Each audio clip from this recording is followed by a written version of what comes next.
Yes.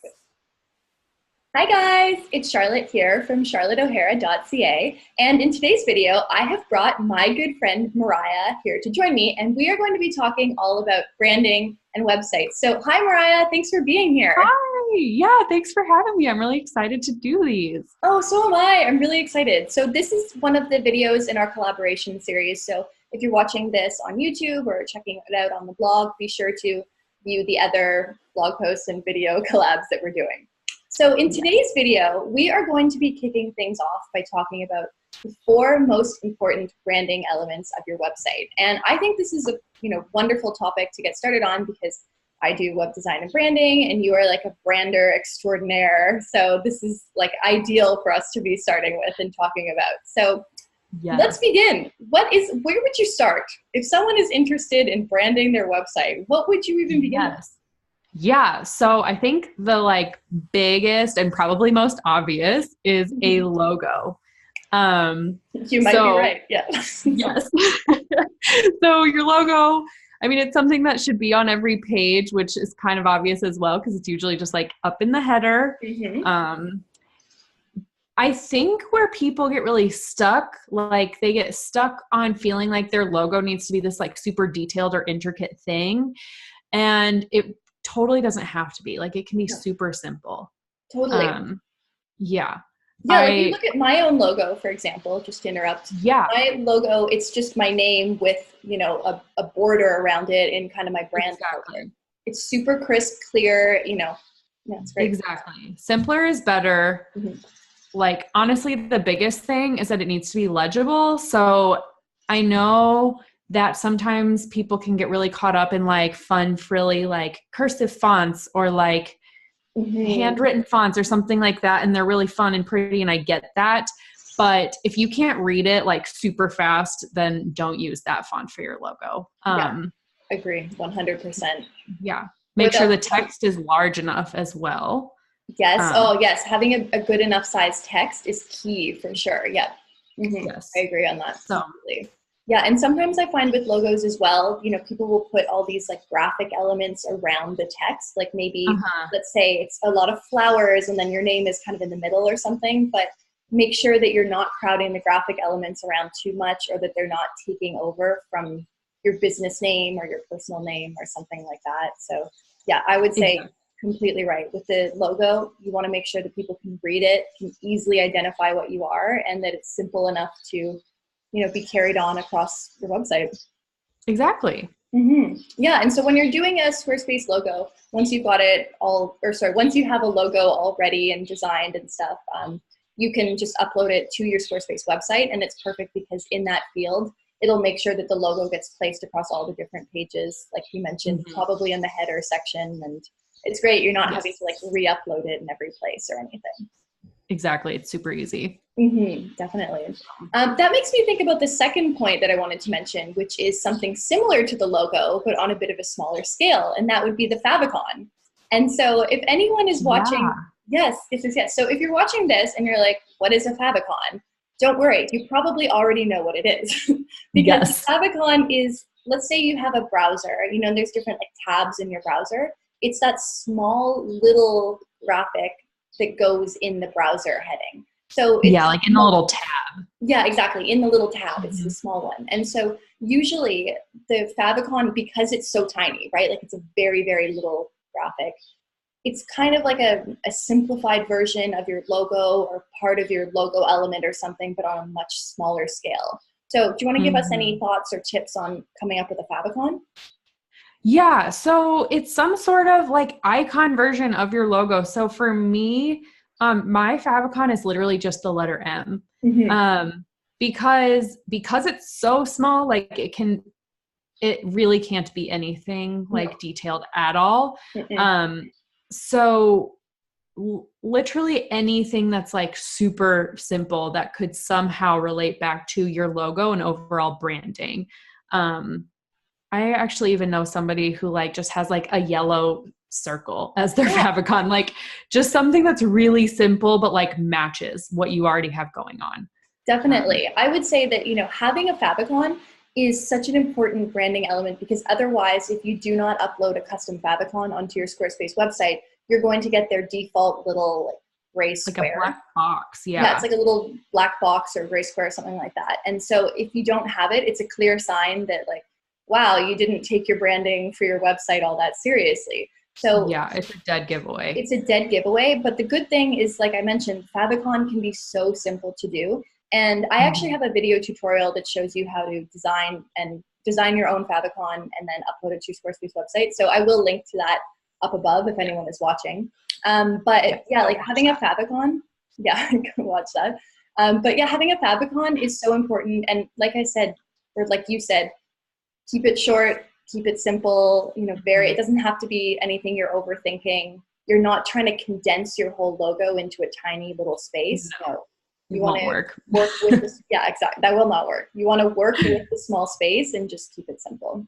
Yes. Really good. Excellent. Yeah. So that's a Favicon. If anyone doesn't have one uploaded yet on their website, go off and do that. Yes. Okay. Now's the time. Now is the time. There's no better. All right. That brings us on to the third point that we wanted to talk about, which I believe was color palette. Yes. Color palette. So take it away. Yeah. Where do we begin on the color palette? Yes. So honestly, just keeping a unified color palette throughout your site is super important, because otherwise it can sort of just look like a rainbow, like puked on your site. I recommend in professional terms. Yeah. In professional terms.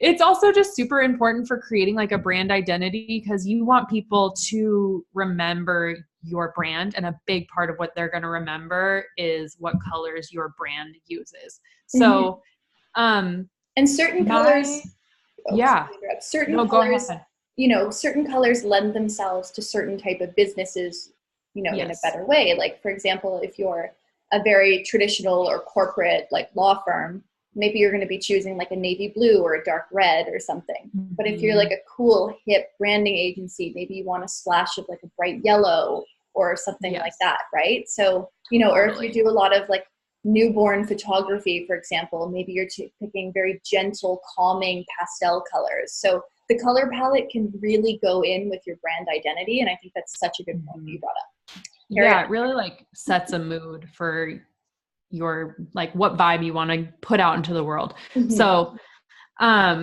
So yeah, like figure out what your aesthetic, what your mood is. And then I recommend choosing like 1 to 3 dominant colors for your website to use. And then if you want to have a few other accent colors, you can have like 2 or 3 of those, but use like anywhere from 1 to 3 of them consistently. And then some accent colors like sprinkled in for like link colors, or like, you know, like maybe a button color or something. Exactly. Yeah, perfect. I was going to say some of the ways that you might want to use color on your website is, through things like the link color or the button color that you're putting, or, links or buttons, or what is some other thing? Oh, the background. Let's say you're having like an image with like a kind of like a background section. You know, you can design certain other images or whatever. I'm blanking on the word right now, but if you go into like the image inserts or something, you can like assign the color there or something like that. So there's headers as well as a really good way to use it. Exactly. Too. You know, like header 2 or something. Right. Yeah. In the like index pages, you can make like an entire background section. Stuff like that.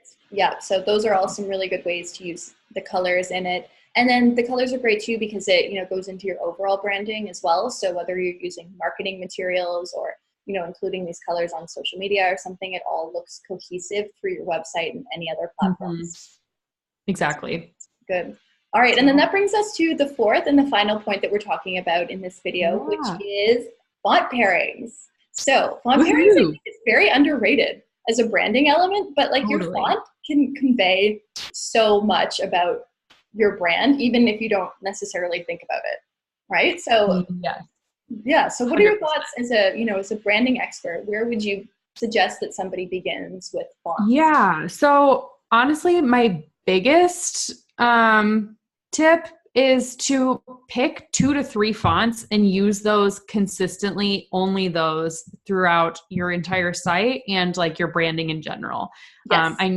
I think a lot of people get really font happy, and that is the biggest downfall to having like a really mismatched, uncohesive brand that isn't memorable and actually just like doesn't look great. Totally.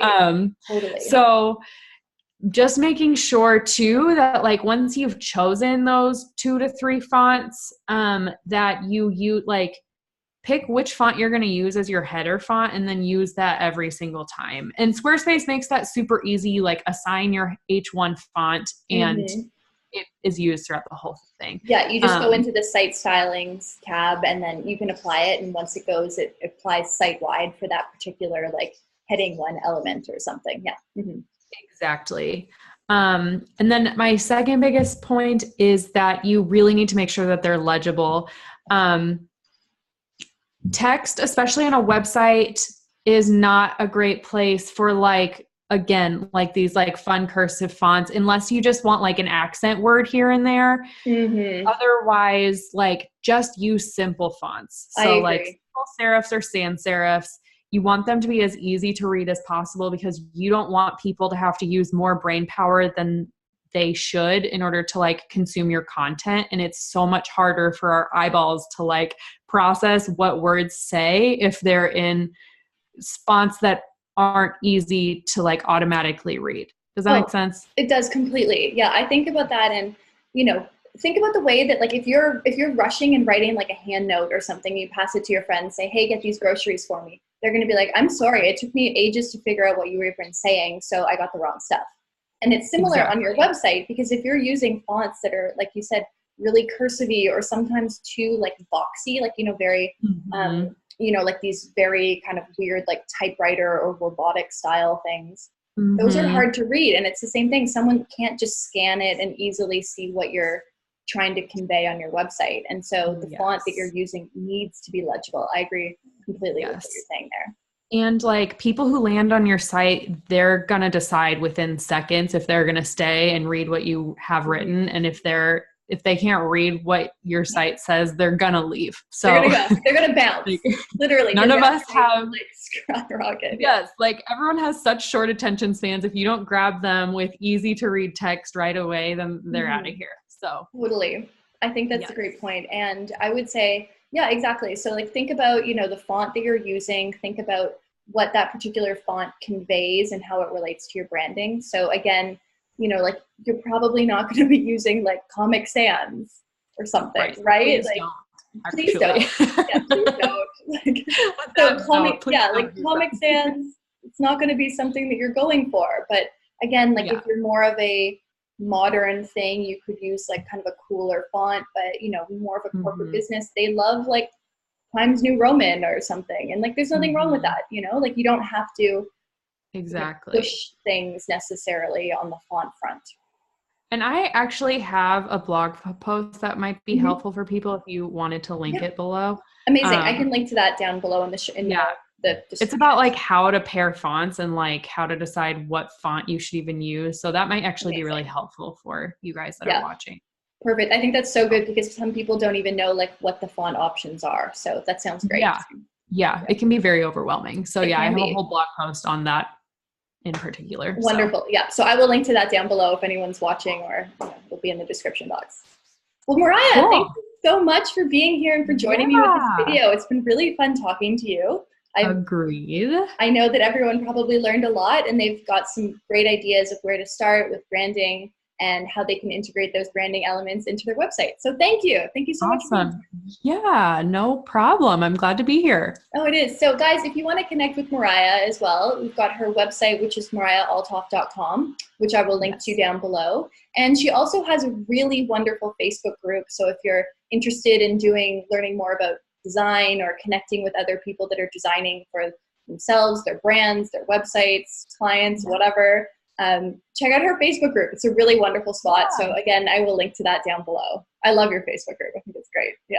Thank you. Yes, I'd love to see you guys there. Yes. So thank you so much again for watching, guys. And remember, this is one of the videos in our little 3-part video series. So you can check those other ones out. I'll try to link to the videos here or in the description and you can see them. So thank you, and we'll see you guys later.